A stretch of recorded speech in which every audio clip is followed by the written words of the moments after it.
Many problems that human beings are suffering is simply because we have lost that awareness as to how to be in sync with the many forces. If you become in rhythm with life, you will also wake up somewhere after 3 a.m.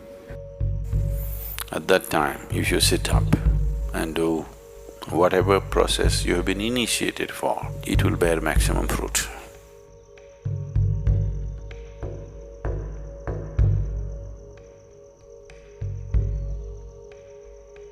In the way the planet is spinning and what is happening, something very fundamental changes somewhere between 3:20 to 3:40.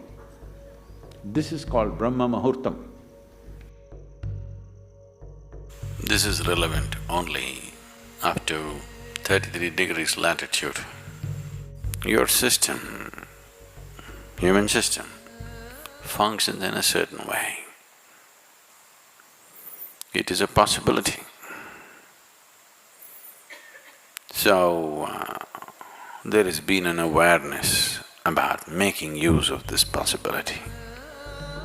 Your life is a product of many things that we call as the universe, many things that we call as existence. So we are a consequence of a certain phenomenal happening that we call as cosmos. We are not an individual existence. So when you get in sync, certain things will happen. You know, there's a cicadas in where we are in Tennessee, the US ashram, they wake up once in 17 years. Can you beat it? They know it is 17 years and they come awake and they breathe and they go back to sleep. They're keeping time once in 17 years, no alarm bell anywhere. Well, how is this? I'm saying they're in sync with nature.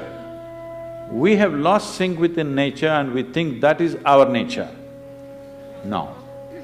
All the many ailments, many problems that human beings are suffering is simply because we have lost that awareness as to how to be in sync with the many forces which are making us who we are.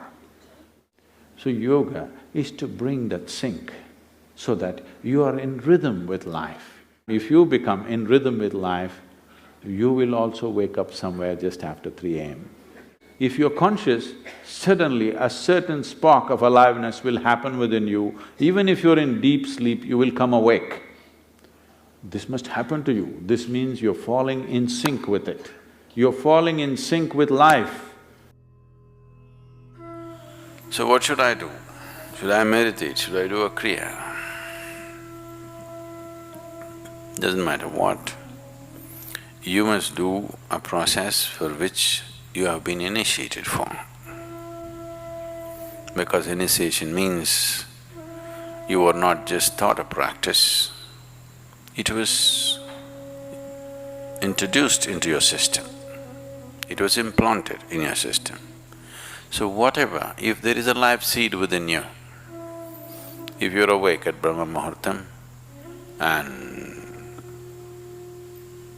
sit for whatever that practice is, it bears maximum fruit because of the way the planet is behaving in relation to your system.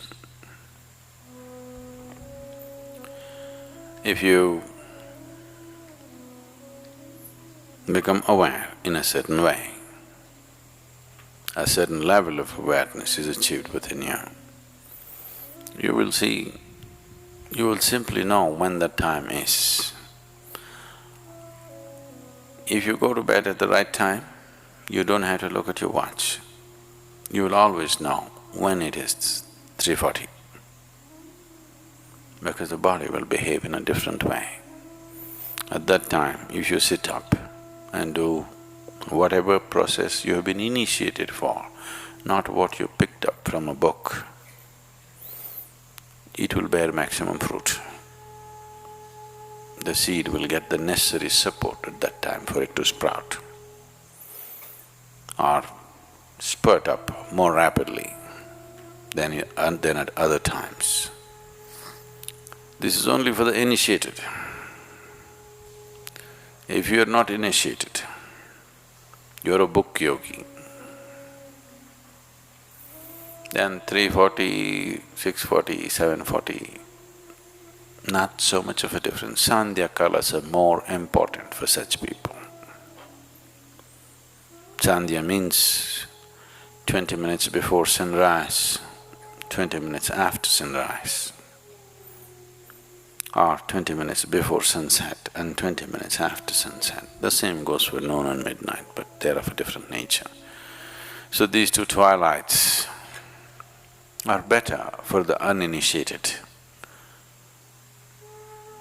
340 is good for those who've been powerfully initiated.